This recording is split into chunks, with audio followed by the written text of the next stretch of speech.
100 billion LUNC. This is no small amount by any terms. In fact, it's a rather substantial amount in relevance to what that kind of coin amount does to somebody's voting power.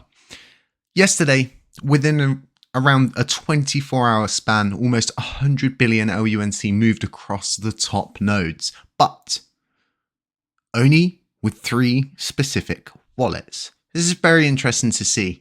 Now, the biggest issue with stuff like this is that the top 5 nodes can actually pass anything they want to pass, meaning that it's rather centralized at the top, to say the very least. We're very fortunate that all nodes, with all of the voting power they've got, do not act maliciously, because for all intent and purposes, if you go and look at the top 5 nodes and you research them and look at what they're doing, where they're building, LUNC is more or less just a money tree at the very far end of the garden of blockchains that they're harvesting. And that's a good way to create an analogy in someone's mind as to how it's treated. It's just a cash cow. Okay, they don't believe in the system. They don't believe we can restore it. And they definitely don't believe we can repeg USTC. Now, with all of that said and done, it's very interesting to see these movements happening around these times. And speaking recently about the past events of 6 months, around 6 months of just 60-ish validators harvesting all of those rewards that are now split out amongst all of us. It was a considerable amount, and it was a lot of time for them to more or less build up rather substantial treasuries. And where the rich reside, there's going to be a lot of coins, and it really is as simple as that. And ultimately, there's nothing we can do to people that are hoarding huge treasuries and using it to their benefit. That's totally down to them. But we can fight it in our own ways by more or less choosing to support validators that are going to fight the good fight. They're going to contest anything that is suspicious. They're going to question things, and they're never ever just going to become a yes man and simply go yes to everything. Oh, this is really good. It sounds good on paper. Let's just do it. You want validators who are involved in this blockchain, the space, and building.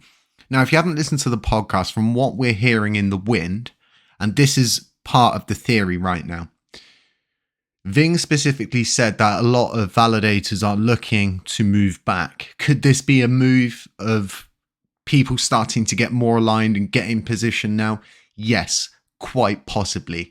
The issue being is it all went to the top nodes, and all that does is make those bigger nodes even bigger. If you switch your network over from Classic to the mainnet, go and look at the voting power over there, and you'll see that there's barely anybody who's got voting power higher than 3%. It's very well decentralized, and you can see a lot of different people all of a sudden spinning up nodes. You've got Vegas spinning up a node again. You've got all sorts of different people suddenly spinning up nodes. This is good.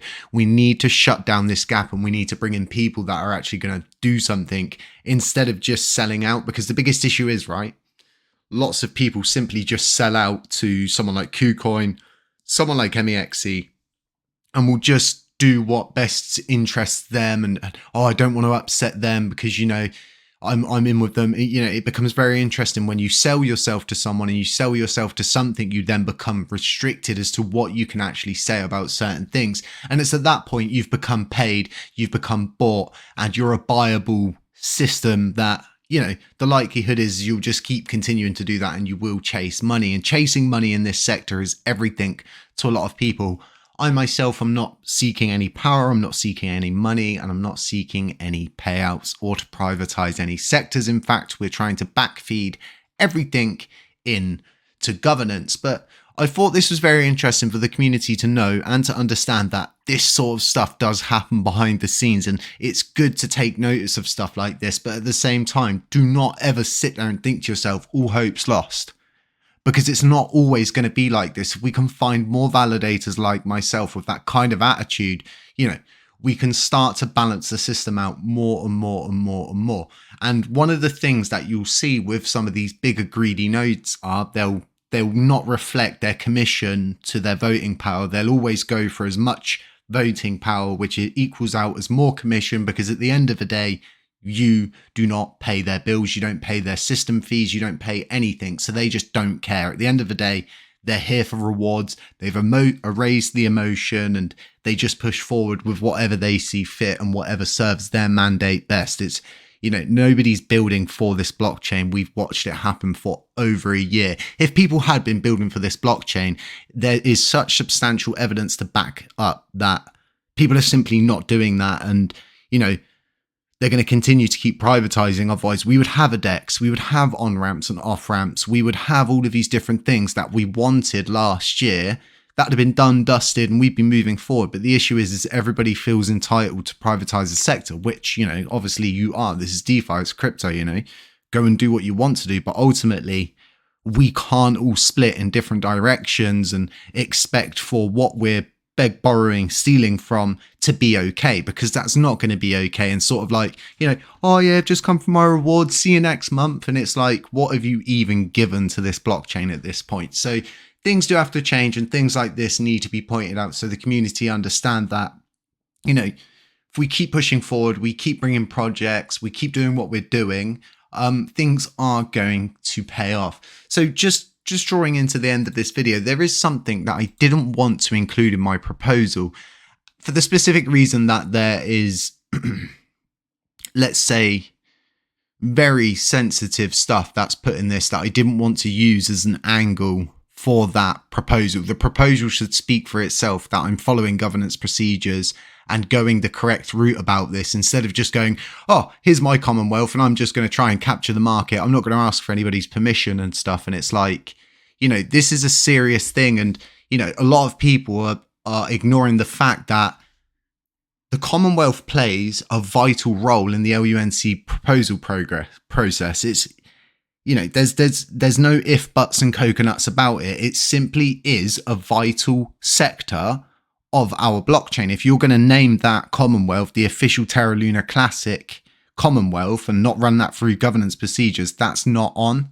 The fact that someone was able to dock someone on there, leave the information up for 24 hours, then have it removed, and then not actually be banned on a platform that they're moderating is more than questionable. It's more than highly questionable at that point. In fact, it was an illegal act that they've performed, and kids are protected under totally different laws to adults. Now, saying all of that, right, it's not acceptable that this is okay. And, the likelihood is they'll respond, oh, well, we removed it after 24 hours. It's like, yes, after it had its desired effects, people have made copies of it. The damage had been done. The L1 team members had left. So you got what you wanted. And it's not like this is the first time they've done something like this. They've done this to Zaradar. They've done this to Ed. They've done it to multiple different people that have come before who they've just currently done it to. And it's like, we have to create an equal playing field. Otherwise, we're just going to have inequality across board. We're going to have people who can more or less prosper over other people and utilize and weaponize sectors that they've harnessed to their own ability and to what best serves them. And it's just like, things will change, and I'll continue to keep pushing for change. And ultimately, we can just go to the nuclear option if this doesn't, reach quorum to pass, because you can simply just create a Commonwealth and go, I'm proposing that this new Commonwealth with no moderators should be the official Commonwealth for the Terra Luna Classic community. And it's just like, I didn't want to walk that route. I wanted to be polite and I wanted to do things the right way. But sometimes, it does take brute force with these things. And you just have to keep trying and don't allow people to sort of like, oh, you didn't reach quorum. Okay, great. Didn't reach quorum. So it didn't pass or fail. Cool. So we'll put something different up. Not a problem. We'll keep pushing forward for better decentralization, because no one else seems to want to put themselves in this position unless they're being paid 50, 60 grand a month. Do you know what I mean? It's getting ridiculous that someone like me has just consistently got to keep pointing this stuff out. But ultimately, that's what I'm here for. And that's what I feel like I do best, is just telling things for how they simply are, even if it is a blunt response or a blunt route that we take and getting straight to the point. At least we're not beating around the bush and I'm giving you 8 minutes of crap with, a line of information. These videos go somewhere and they actually lead to stuff further down the line. Everything's going really good. The podcast episode with Vin was more than interesting. If you haven't listened to that, go back and listen to it. I'll leave a link to it at the end of the video, so don't forget to check that out. Drop a like, drop a comment, drop a subscription. More videos coming later. Today you can delegate more LUNC with us. We are going to be getting on Trust Wallet in the next couple of weeks, maybe a month. We need to pay a one-time fee, which is 5 BNB. So we'll be putting that forward for our pull request, and then we'll be on Trust Wallet for all of those people who harness those systems and harness the ledger and everything like that. Folks, none of this is financial advice. All of this is my own opinions and my own humble, blessed opinions sat behind this desk. It's all for educational purposes only. Stay safe, stay humble, stay aware, and I will catch you in the next one.